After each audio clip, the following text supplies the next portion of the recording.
Olá, eu sou Laura Solero de Paula, moro na cidade de Brasília, no Distrito Federal, e a proposta do meu trabalho de conclusão de curso da especialização em saúde pública na USP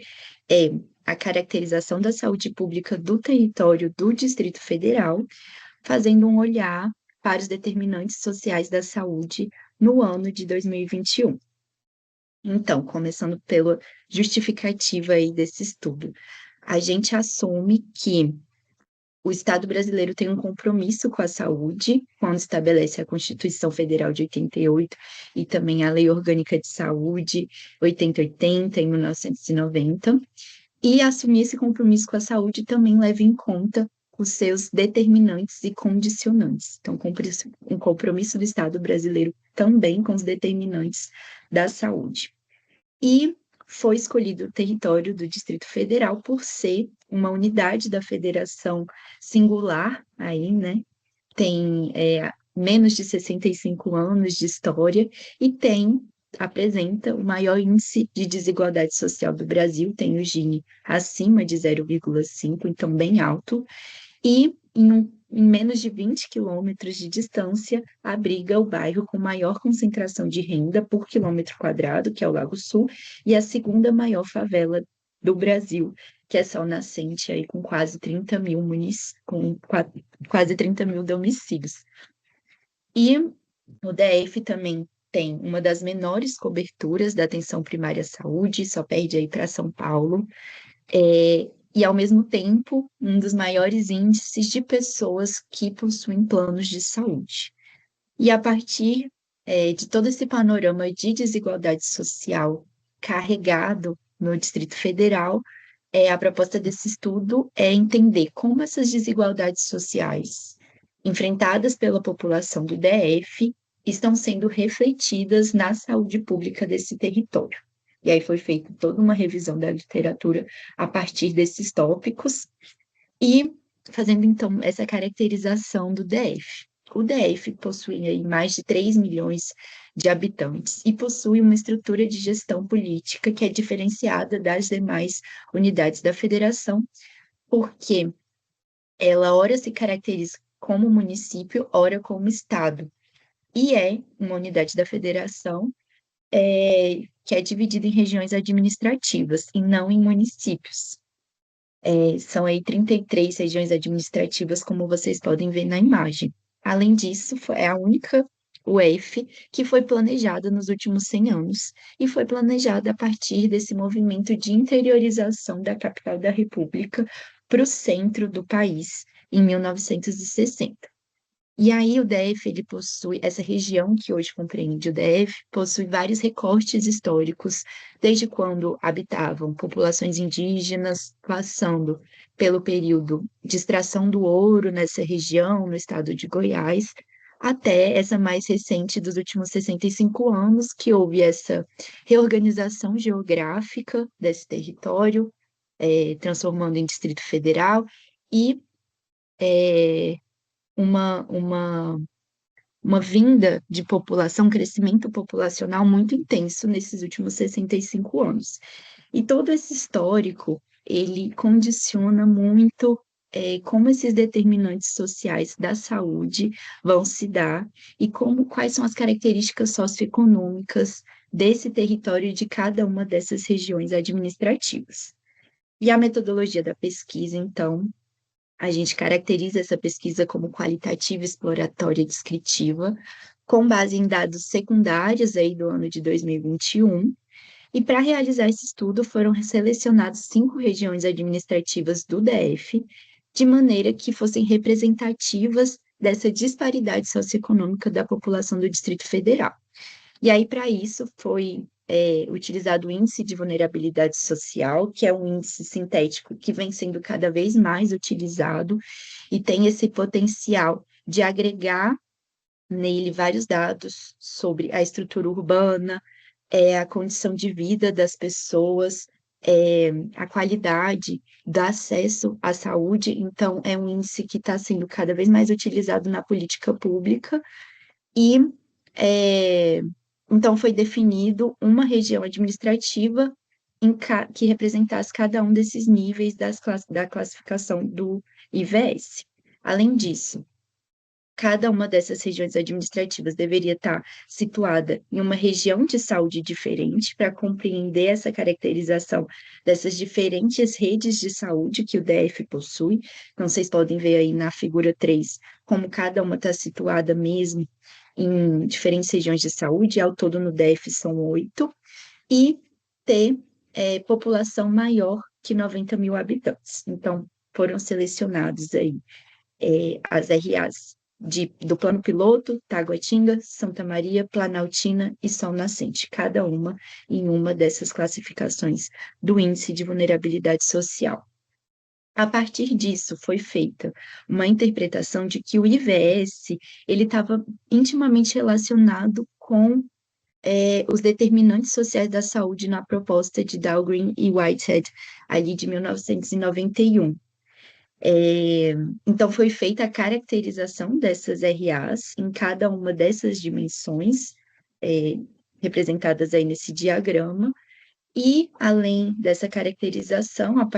que foi muito feita a partir dos dados da PIDAD, Pesquisa Distrital de Amostras de Domicílios de 2021, além disso, foi feita uma análise dos elementos históricos da organização dessas regiões administrativas. Então, como se deu a organização, a história de organização dessas RAs também foi muito importante para a construção desse estudo. A partir disso, foi feita uma análise da saúde pública em cada uma dessas RAs, considerando o acesso da população aos serviços de saúde, seja público, seja privado, e as principais causas de mortalidade nessas RAs. A partir disso, também foram utilizadas ferramentas da bioestatística para identificar a relação dos determinantes sociais da saúde com alguns dados da saúde pública, principalmente a taxa de mortalidade infantil. Então, eu trouxe essa tabela que sistematiza as informações centrais sobre essas regiões administrativas, e aí dizer que foi utilizado, né, para essa análise a taxa de mortalidade infantil, porque é um indicador muito importante que expressa o acesso e a qualidade do acesso da população à saúde, principalmente população materno-infantil, as condições de habitação e as condições sanitárias que essas famílias estão vivendo, também a nutrição e o nível de escolaridade, o nível de educação da mãe. Então, é um índice muito importante aí para a saúde pública. E também trouxe aí os dados da cobertura do plano de saúde, e aí a gente vê a tabela está nessa ordem crescente, né? Desde o plano piloto, que tem o índice de vulnerabilidade social mais baixo, até São Nascente com índice de vulnerabilidade social mais alto, que a cobertura dos planos de saúde vai aumentando, vai diminuindo conforme aumenta o índice de vulnerabilidade social. Então, quanto mais baixo é o índice de vulnerabilidade social, maior está sendo essa cobertura dos planos de saúde no DF, e a cobertura da atenção primária à saúde não está sendo efetiva em dar esse retorno à sociedade, né? Porque a gente vê que ela está muito baixa, muito aquém da meta determinada pelo Ministério da Saúde até 2026, que é de 80% de cobertura da PS do território brasileiro. Então, não está dando conta aí mesmo de toda a população, e a população está sem esse acesso à saúde, principalmente a população com menos poder aquisitivo, né, que não pode incluir, então, os planos de saúde no seu orçamento para viver. Também foi elaborado aí nos resultados esse gráfico de dispersão, fazendo a correlação entre o índice de vulnerabilidade social e a taxa de mortalidade infantil, e aí o cálculo do coeficiente de Pearson aí, de 0,8, então muito perto de 1, está sugerindo uma correlação positiva de que quanto maior é o índice de vulnerabilidade social, maior está sendo a taxa de mortalidade infantil nessas regiões administrativas avaliadas, e aí está sugerindo, porque se houvesse mais variáveis, seria possível fazer, então, essa afirmação. Mas como são poucas variáveis, esse gráfico de dispersão, o coeficiente de Pearson está sugerindo essa correlação positiva entre o IVS e a taxa de mortalidade infantil. E aí, destacando alguns pontos da discussão dessa pesquisa é a relevância de avaliar o processo histórico da criação, do planejamento e da ocupação desses territórios quando a gente olha o índice de vulnerabilidade social e todo o processo de saúde e doença dessa população. Então, a gente vê que está intimamente relacionado com como que cada uma dessas regiões administrativas foi criada, foi pensada e foi planejada, né? Realidades muito diferentes ali do centro do DF, que tem a capital, que tem esse patrimônio histórico e cultural, né, do país, esse centro político administrativo do país, mas como toda região periférica aí a essa área, essa região central, está sendo desassistida pelas políticas públicas, né? E isso tem tudo consequência desse processo histórico de criação do Distrito Federal.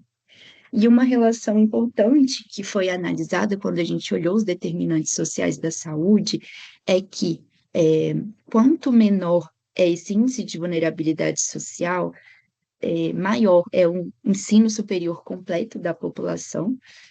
maior é a renda per capita, como era de se esperar, mas também maior é a área de espaço verde, espaço de lazer, espaço cultural, que essa população tem acesso, e também mais embranquecida é essa população. E quanto pior é o índice de vulnerabilidade social, então mais perto do 1, menos regularizadas são essas moradias, menos acesso ao esgotamento sanitário e à rede de água, né, o que afeta aí diretamente é, a saúde das pessoas que moram nessas regiões mais precárias. Maior é o nível de insegurança alimentar e nutricional, então populações que estão muito vulneráveis aí à má alimentação ou à alimentação precária, e também mais preta e mais parda essa população. Então a gente vê um recorte do racismo muito explícito aí também nessa história que a gente tem no Brasil, né, do período de escravidão, enfim, da forma como a gente tem feito a ocupação dessas regiões administrativas no Brasil e no Distrito Federal. E outros 3 pontos importantes é que quando a gente viu que as regiões administrativas com menor índice de vulnerabilidade social tinham a população mais longeva, ou seja, a população mais idosa. Então, a contribuição das doenças do aparelho nervoso era maior. E aí, quais são essas doenças? O Alzheimer, o Parkinson. Então, contribuindo com essa causalidade do porquê as pessoas estão morrendo, que são características, doenças características da população mais idosa. Já as regiões